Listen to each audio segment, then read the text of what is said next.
Hello, everybody. This is Preston Poulter here with Pocket Jacks Comics. Time to talk about more D&D Dungeon Fantasy stuff. Been playing more online. We had our third session with Doug Tenaple just on Sunday, and at the end, like my three players who were all new, like none of them had ever played the GURP system before, and they were all like, well, I really like this.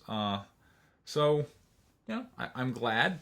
One of the things I got to say that I like is my game master style tends to be designed to work with like kids and whatnot, where I know all the rules, and any given situation I'm gonna explain it to you. I'm gonna go, okay, here's the thing you could do. You could do this. You could do this. You could do this. The rules allow for that. What is it you want to do, and then kind of get their feedback.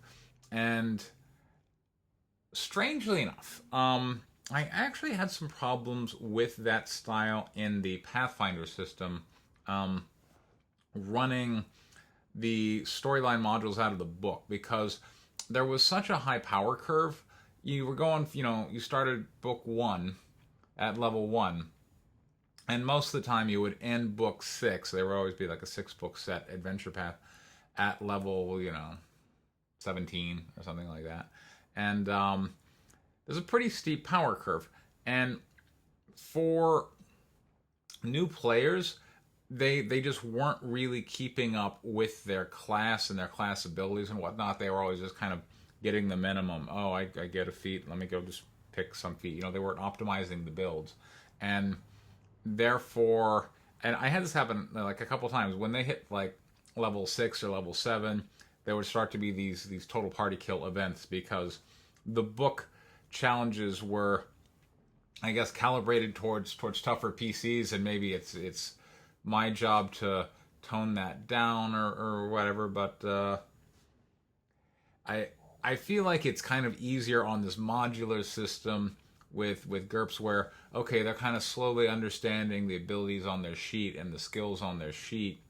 And then it's not like, oh, in 2 or 3 sessions, boom, here's a whole bunch of new abilities that you now need to master and optimize.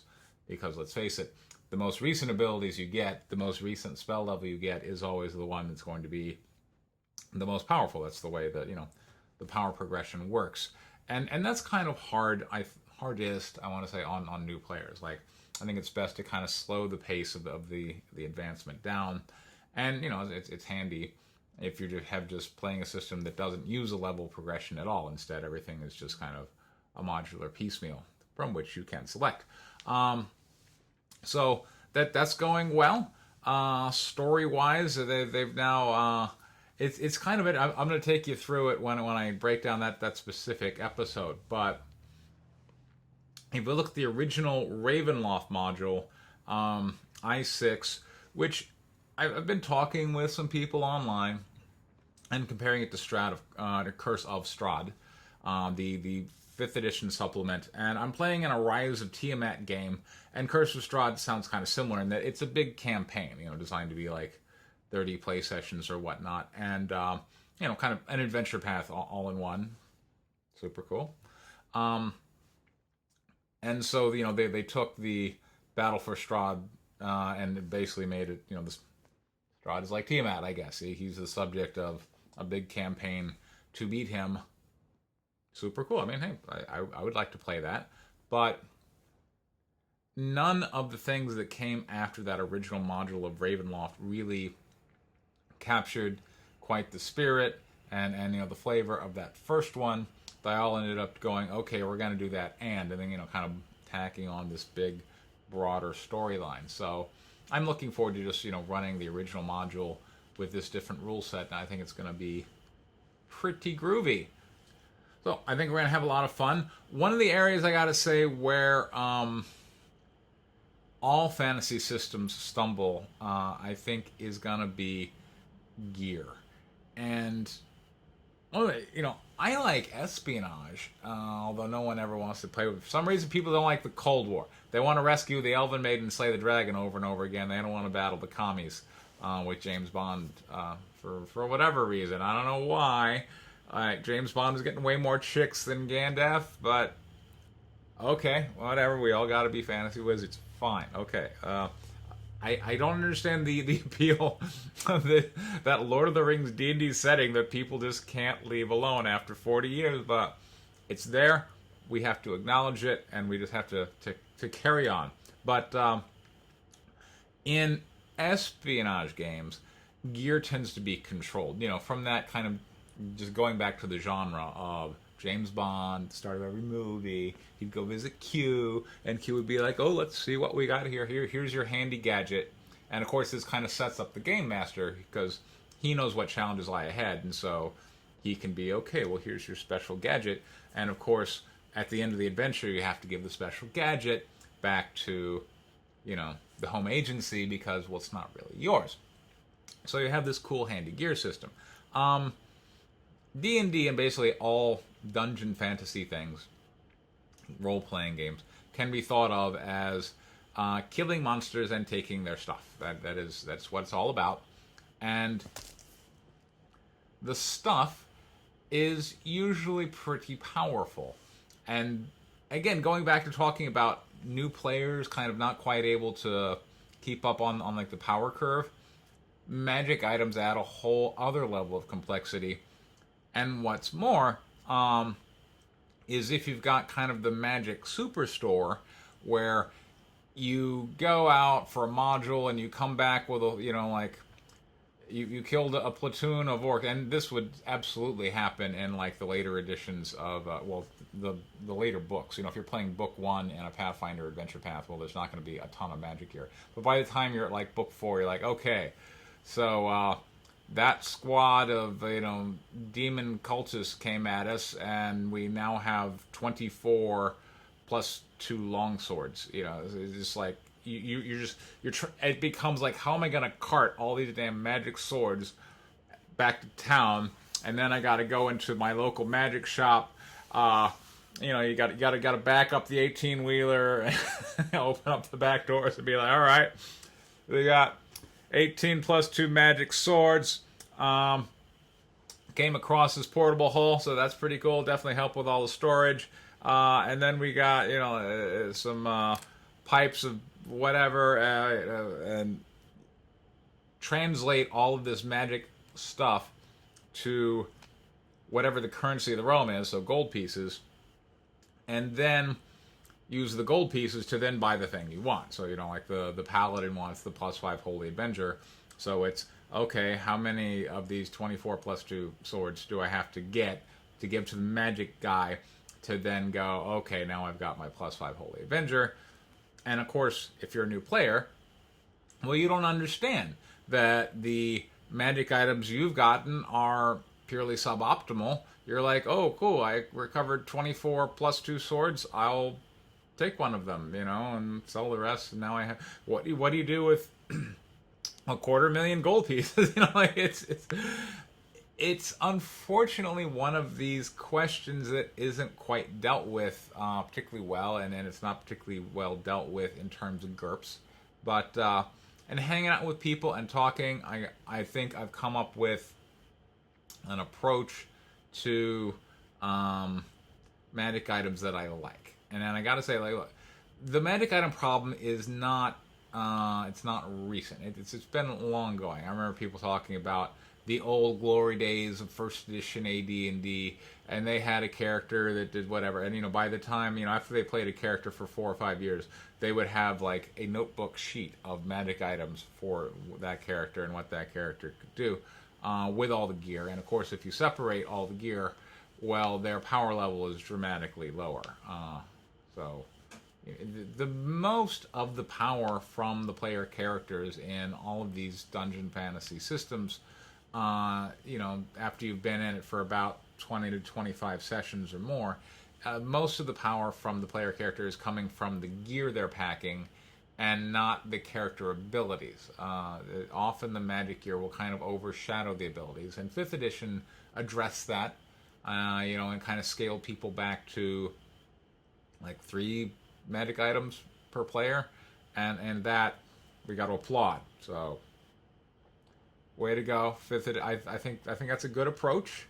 I heard Pathfinder 2.0 I kind of went in a similar direction as well, but that's where GURPS is kind of emulating, or GURPS' problem is it's a cool rule set. It's not really a setting. You have to basically import the setting, and then we're left with, okay, because the setting is going to be written, like, for instance, if I'm importing one of those books from which I am doing, I'm doing Serpent Skull in the GURPS Dungeon Fantasy system. Well, the module calls for 24 plus 2 swords. Do I want to keep that in the GURPS system, or do I, what do you do? So I've been doing some thinking, and I wanted to take this adventure and kind of talk about the economics of the adventurer, because this kind of came up, and one of the things I find fascinating or kind of easily relatable about the GURPS system is that it's calibrated to US dollars. And as an American, I think, what a wonderful idea, right? Now, keep in mind, my perspective might be different if I were not an American. But for me, it's in Dungeon Fantasy, essentially the copper farthing, or the copper piece, is the recommended unit, but it's still calibrated on US dollars. So you can go to your local weaponsmith and buy a short sword for about 600 copper pieces, because like, I was doing some checking. You can get a katana on eBay right now in US dollars for the same price you could get a katana. Of course, now katana has a very broad range. You've got the cheap $20 katanas, or you've got the historical, multi-$1,000 katanas. But you can also go on eBay and pick up a pretty darn good katana for $650, $700, which is exactly how many copper farthings it is in the Dungeon Fantasy system. From there, they've got silver pieces. 1 silver piece equals 20 for convenience. And then gold pieces is also 20. So then 1 gold piece equals 400 copper pieces. And one of the cool things in GURPS is that the players have to pay for their living expenses every week. And, the book's like, okay, again, how much do you figure your living expenses would be for a week? And they figured it'd be $150 a week. So you have to come up with 150 copper farthings every week in order to, just to live while you're trying to find your next expedition. So this puts the players on a clock. They're like, oh goodness, I better go find a job. And in order to find a job, you have to make rolls. You're like, okay, I'm going to make a carousing roll for how well you're hanging out. And there's a roll for everything in GURPS. And at some point, you just come to embrace that.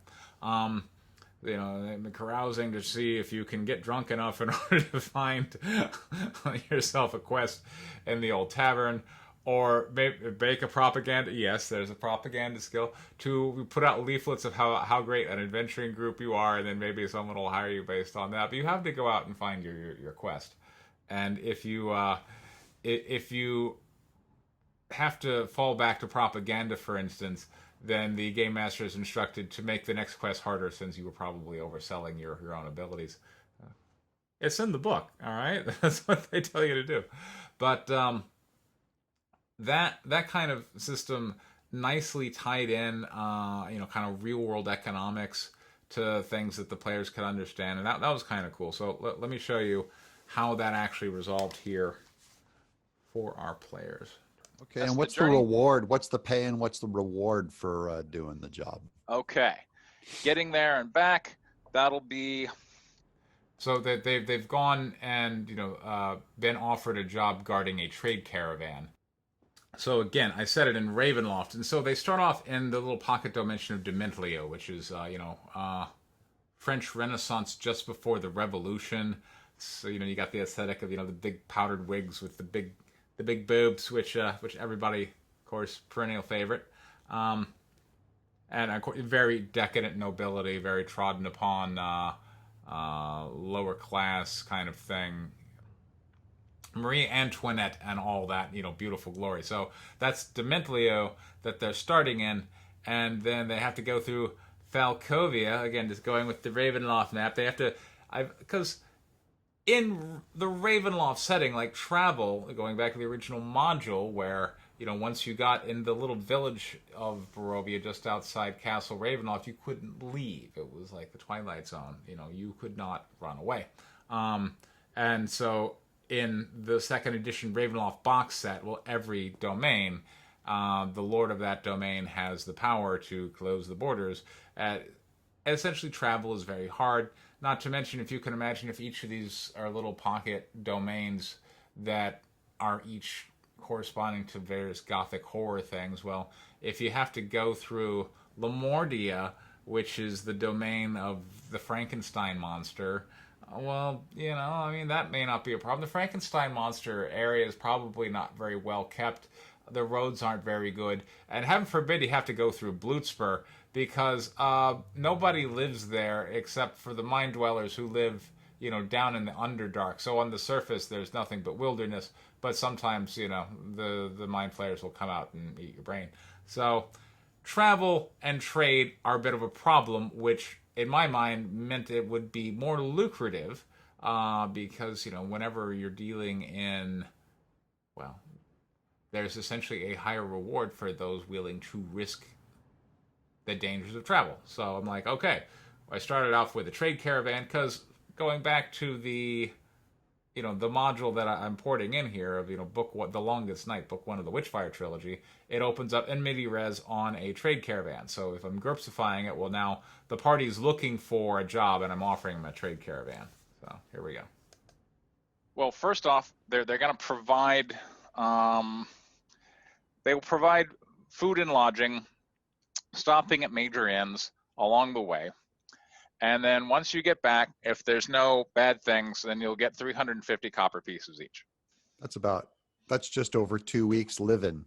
Yeah. For 2 days work. That would be three weeks of living expenses for, well, 2 days there, 2 days back. Okay. So that's not too bad. So, immediately they're able to correspond this fantasy currency system to something very practical to their characters, and that's pretty cool. In the third session yesterday, they're actually started to negotiate with some of these again, it's Divinity, so we got kind of this French Renaissance. So they're kind of talking with some of the members of the aristocracy and seeing if they can get jobs from them, and they're offering like, well, I'll give you 5 gold, which of course corresponds to like 2,000 copper pieces, and they're like, 5 gold? Oh yeah. So that's things you don't normally see people say in these dungeon fantasy games. But the thing is, magic items, like a plus, like your basic magic item in the GURPS Dungeon Fantasy iteration pretty much starts at 20,000 copper pieces. I'm not going to translate that because I don't feel like dividing by 400. But, all right, fine. It would probably be 500 gold pieces there. The base magic item in GURPS Dungeon Fantasy tends to be 500 gold and up, which will now screw up the value of, your daily 150 copper piece living expense. But this is a problem you have in all settings. Is okay, they're supposed to be this medieval society where wealth tends to be kind of scarce, and gosh, what are we gonna do? The orcs are coming in and raiding the thing as we're hanging out on the Shire. But then after you get back from defending the keep on the Borderlands, you got so much stuff. And that's been a problem since, again, Advanced Dungeons and Dragons. I shouldn't say Keep on the Borderlands because, that one is actually doesn't have a ton of magic gear. But I did look up recently, it's not like D&D Basic is completely exempt. I did look up, the Palace of the Silver Princess, which was an adventure which had a lot of notoriety. There's a guy selling one of the original orange covers on eBay for like $6,000 because it was very collectible in terms of TSR went to publish it, But then somebody internal to TSR, one of their little internal censors, freaked out that there was a depiction from Palace of the Silver Princess, which was a little too sexualized, woman in bondage kind of thing, and they pulled it after printing it. So if you can get your hands on one, that's why it's going for, well, it's being offered at, I don't know if anyone's going to buy it, but $6,000 on eBay to get Palace of the Silver Princess. But I remember back when D&D 3rd edition was kicking off, Wizards of the Coast had bought TSR, and in celebration they were just handing out like, oh hey, here's so I have a PDF for Palace of the Silver Princess courtesy of Wizards of the Coast. Thank you very much, Wizards, from way back then. And room 7, as you're going through there, there's a +1 sword, so it's not like magic items weren't littering D&D basic either.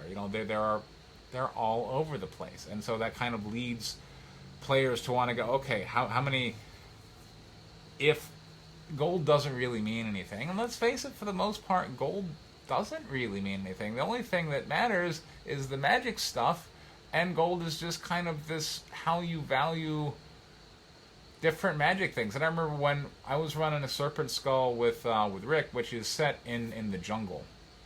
It's this very much away from civilization, and so you don't have to deal with going to the magic store and liquidating your 24+2 swords and trying to translate it to a Holy Avenger. Instead, you're out there on an expedition, going into these ancient ruins and whatnot, and you cannot liquidate your wares. You just have to use it and whatnot. But Rick thought, okay, there'll be a traveling caravan that holds up an auction, and for him, he wanted to kind of do like, well, let's see like the relative value of things. So up for auction was a +3 crossbow, which, in the Pathfinder system, a +3 magic item is pretty pricey. It's like 25, or I don't know off the top of my head, and I don't even play Pathfinder anymore, but I just want to say 25,000 gold pieces. And not that I have to correct it, so that you were horribly concerned that I might not name the fantasy currency right. But yeah, I think it was around 25,000 gold pieces in Pathfinder. But at this auction, it was being offered for the low price of only 5,000 gold pieces. And the party who had, they managed to, sell some of the magic stuff, and, they had more than that to spend, but nobody particularly wanted a +3 crossbow. Whereas next, here comes a, wand of cure serious wounds, and everybody wanted that. So the values that are in the book aren't really reflective of what a player would value them at, and that's why you see the people go, okay, I'm going to liquidate all this other stuff, and I'm going to get the things that are game breaking. Let's face it, that's what they want. They want the stuff that's game breaking because it's fun to win, and who can blame them? I've come up with a solution that I think works, and one, I kind of like the GURPS approach to potions, which is if you go to the apothecary and you go to sell your potions, they're just going to pay you a flat fee of 100 copper pieces per, because that could be poison, it could be anything like that except molecular acid. Who knows what it could be, but it could be a bad thing or it could be a good thing. It could be a potion that gives you another life, in which case you're going to get to retire. But there is risk to having that potion assayed and evaluated. So sight unseen, they're just going to give you 100 copper pieces, and they're going to call it a day. I think that's a pretty good approach to really take on all magic items, is to make them very mysterious, very difficult to discern. I kind of miss the old 1st and 2nd edition of that. The magic swords had intellect and their own personalities and their own kind of drives and desires. Which is of course inspired by Stormbringer from Elric. But I like that. But I like the idea of giving each magic item a little more flavor. And so what I'm going to do is I'm just going to make them very mysterious. You find a sword, it's pretty cool, and then you have to invest time in discovering whether this sword, what this sword's abilities are or not, as opposed to it's a +2 sword. Which I'm sorry, you could make that argument in Pathfinder, but you'd be wrong. The way those modules are written, Like 24 cultists, they've all got the same sword in the stat block. Are you as a game master going to go, oh no, hold on, they have a potpourri of magic swords? Or are you just going to stick with that? And if you're a player, well, you pretty much understand that the sword that's on the one guy is the same sword that's on the other 23 guys. They become these generic stores of value. A concentrated form of wealth for you to take back and throw at the magic store in order to translate it into money. But not really translate it into money, to translate it into, again, the magic item that you want. But here, if we say, okay, well, the value of the sword is a risk because, again, if we make them like GURPS making potions, it's going to be a lot of cursed items, and then that allows you to kind of have fun as the players are exploring the ability. Maybe it's kind of trying to twist your personality and drawing you into a wrong way, or maybe you think it's great, but the game master is really like, no, it's actually not. It brings the challenge back, and also presents a risk. And then when magic items become kind of a risky investment, then it becomes like, well, maybe I'll just liquidate them for a flat fee, and then it takes all the pressure off from having to figure out what player characters are going to do with hundreds of thousands of units of currency in this medieval system that is supposed to reflect a general scarcity of wealth, right? But there's a suggestion I saw today, hanging out in the old school revivalist areas, which is you award the players value for money that they've spent. All right, so if let me just translate it to the GURP system, and then I go, okay, so they get a magic sword or whatnot. Let's say they get the 24 magic swords in the GURP system.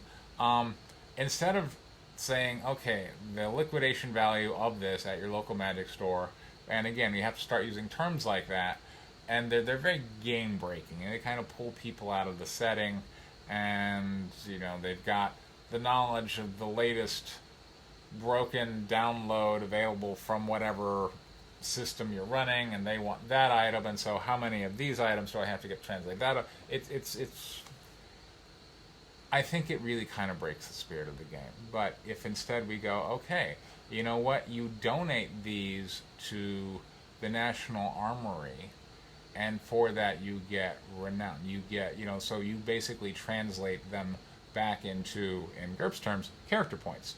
And GURPS also recommends that maybe the GM award character points in the form of, for doing that, you get, the specific reputation bonus. So you kind of spend them for the player. And then again, if they're new players, they'll just think that's cool and groovy. And they won't be thinking like, oh, gee, how do I now have to spend the 20 character points you gained to me? So I think it nicely solves the problem. And the other thing is that healing is definitely a necessity. So just handing out a fair amount of healing magic, because people still don't want to play clerics.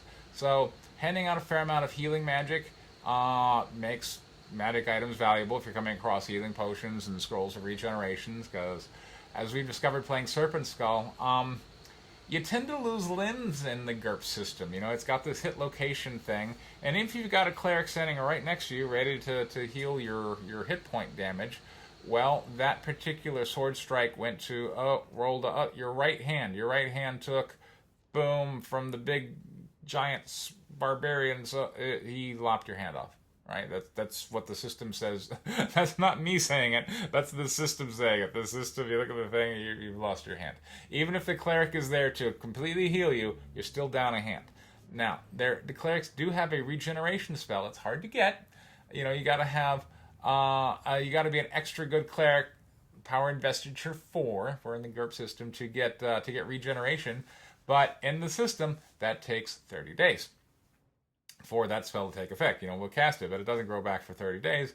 And if you're in the middle of an adventure in the jungle, guess what? Your archer is not going to be arching for the next month, and that's a real pain, So I kind of like that. It kind of makes players a little more cautious, but also provides a value for magical treasure.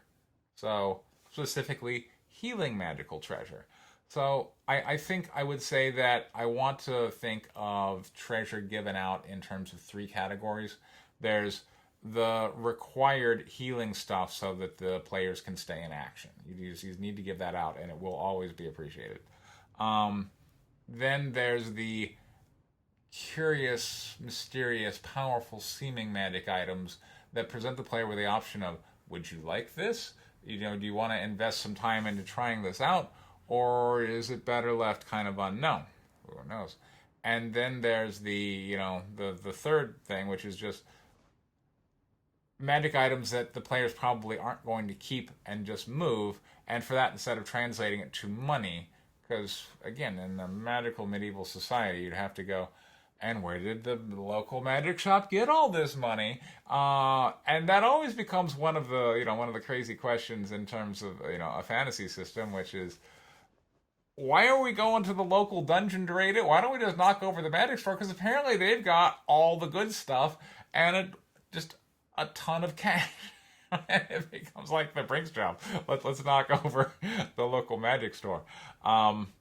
So that's another thing that kind of pulls you out of the stuff. But now instead, okay, we're just translating that straight to XP if we're in the D&D system, or character points if we're in the GURP system, and like the players aren't like, oh wow, what do I translate this to instead? In GURPS, okay, for donating those 24 magic swords to your nation's army, you now have reputation and renowned, and you can call on military officers of your particular nation for special favors, and you translate it into a defined character ability that's well within the rules and already calibrated. Problem solved. So that's how I'm going to approach it, and I want to say thank you to everyone who has made those recommendations. And I gotta say, I've read Dungeon Crawl Classics. I really like it. I ran a session last night for level 0 characters, killed off 3 in like the first 10 minutes. Lots of fun. But one of the things that they kind of talk about is, or encourage, is the GM to kind of come up with their own thing. For instance, they have in that system, instead of just casting a spell, you do a spell roll the way you do in GURPS. But in that one, like they have the effect of the spell varies pretty intensely depending on how well you roll, and it could have all these kind of variety of effects that you weren't necessarily expect. So it makes magic far less predictable, which I kind of like. But the system was, the book was actually saying, and the game master is encouraged to come up with your own, spell charts for different flavors of the same spell. Like why should an elven, and well, I would say an elven mage, but in that system, it's just an elf. Why should an elf's version of a spell be the same as, say, a human who comes from, different training and whatnot?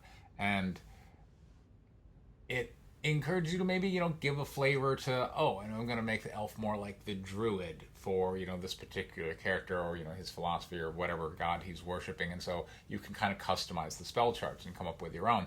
And it got me thinking that a lot of modern systems, in taking the burden off of the game master, don't really ask for the game master's input. And again, as I was talking about last time, you end up kind of feeling more like a functionary, just to make sure that, okay, this challenge has been approximately calibrated by the experts who think about this stuff.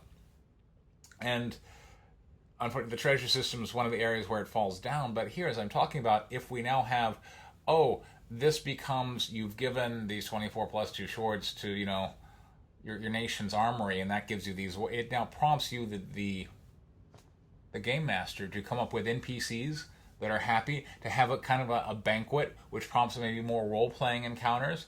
And unlike a role-playing encounter where, if you normally get invited to a banquet in any of these fantasy settings, you're, of course, okay, well, what's the plot hook? We have to resolve something here. But here it's no. This is just, the players get to roleplay basking in the admiration of the lessers. And therein, if you happen to put in a story element, or something you can call about later, it's not viewed at as the same suspicion or kind of quest-driven thinking that your players are going to have if it's, well, this is out of the book, you have to go to the big banquet.